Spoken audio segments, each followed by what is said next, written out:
Bien-aimés dans le Seigneur, bonjour. Je suis Carlos Recandé pour 5 minutes avec Jésus-Christ. Aujourd'hui, je voudrais aborder avec vous le thème les qualifications pour être admis au service du roi.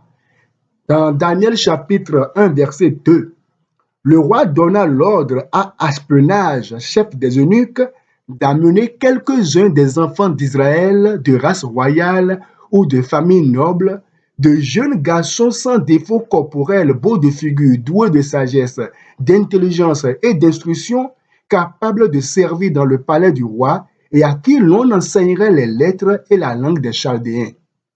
Bien-aimés, nous allons essayer de voir les leçons qu'on peut tirer de ces deux versets. Le verset 3 nous montre que le roi réclame quelques-uns des enfants d'Israël de race royale ou de famille noble. Pourquoi le roi de Babylone demande quelques-uns des enfants d'Israël de race royale ou de famille noble? Ça nous fait tirer beaucoup de leçons. Ça montre que même les païens recherchent des gens à qualité exceptionnelle. Et ils savent que c'est parmi les enfants de Dieu qu'on peut trouver ça. Ils parlent de race royale, famille noble. Or, 1 Pierre 2, verset 9 dit, vous au contraire, vous êtes une race élue, un peuple acquis, un sacerdoce royal, une nation sainte.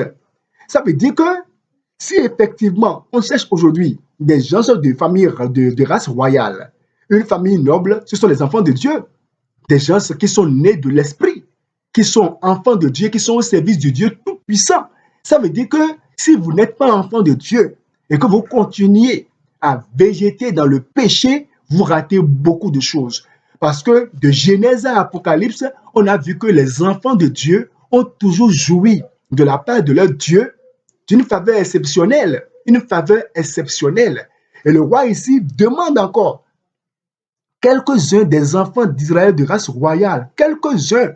Ça veut dire que si vous êtes enfant de Dieu, vous ne devez pas vivre comme tout le monde vit, ne pas faire comme tout le monde. Le ciel n'est pas pour tout le monde, le ciel c'est pour quelques personnes. Ça veut dire que si vous vivez comme tout le monde vit, vous aurez la même sentence qui tombera sur tout le monde. Le ciel, c'est pour quelques personnes. Il y a beaucoup d'appelés, mais peu d'élus. Quelques-uns des enfants d'Israël, bien-aimés. Alors, verset 4 dit, il veut de jeunes garçons sans défaut corporel.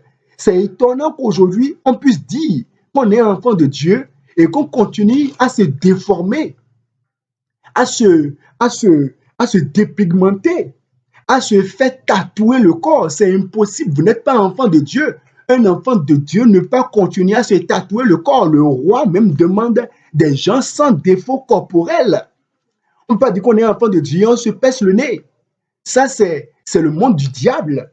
Ou bien on se tresse les barbes. Ou bien on dit qu'on est enfant de Dieu. Est-ce qu'en ce temps-là, quelqu'un qui veut être admis à cet examen du roi là, peut porter une mini-jupe serrée, collée et aller pour dire qu'il va être candidat? Il ne peut pas. Alors, si il vous est impossible de porter des mini-jupes serrées collées pour aller vous présenter devant le roi pour cet examen, pourquoi vous dites que vous êtes enfant de Dieu et vous portez encore de pareilles choses? Oh, Dieu est le roi des rois, le Dieu tout-puissant. Ça veut dire qu'un enfant de Dieu doit veiller sur son corps, sur ce qu'il porte, sur son apparence extérieure. Le roi veut des gens beaux de figure. Joseph, la Bible a dit que Joseph était beau de figure, que Esther était belle de figure.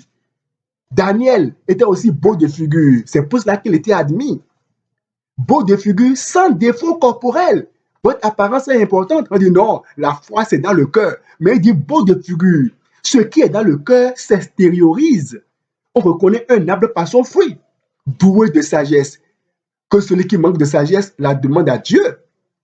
D'intelligence.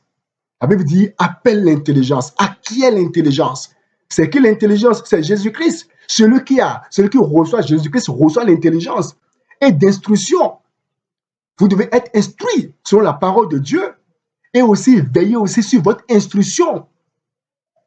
Vous devez veiller sur votre instruction dans tous les domaines, bien-aimés. Alors, la beauté. La beauté, c'est quoi? Je voudrais terminer sur ce point-là, bien-aimé. La beauté, Ce n'est pas le fait de prendre son temps à se maquiller, à rester pendant 1 heure devant le miroir. C'est bon de prendre soin du corps. Mais dans Proverbe 19, verset 22, Proverbe 19, verset 22, nous allons lire ça rapidement. Proverbe 19, verset 22. La Bible nous dit là que ce qui fait le charme d'un homme,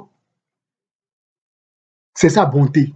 Ce qui fait le charme d'un homme, c'est sa bonté. Ça veut dire que vous devez veiller sur votre âme et que votre âme puisse être en bonne santé spirituelle. Et dans Proverbe 31, verset 30, nous lisons là, 31, verset 30, la grâce est trompeuse et la beauté est vaine. La femme qui craint l'Éternel est celle qui sera louée. La beauté, c'est quoi? Ça commence par l'intérieur. Soyez beau à l'intérieur. Soyez beau dans votre âme, dans votre cœur. Et le Seigneur vous bénira et vous serez admis au service du roi Tout-Puissant. Soyez bénis. Amen.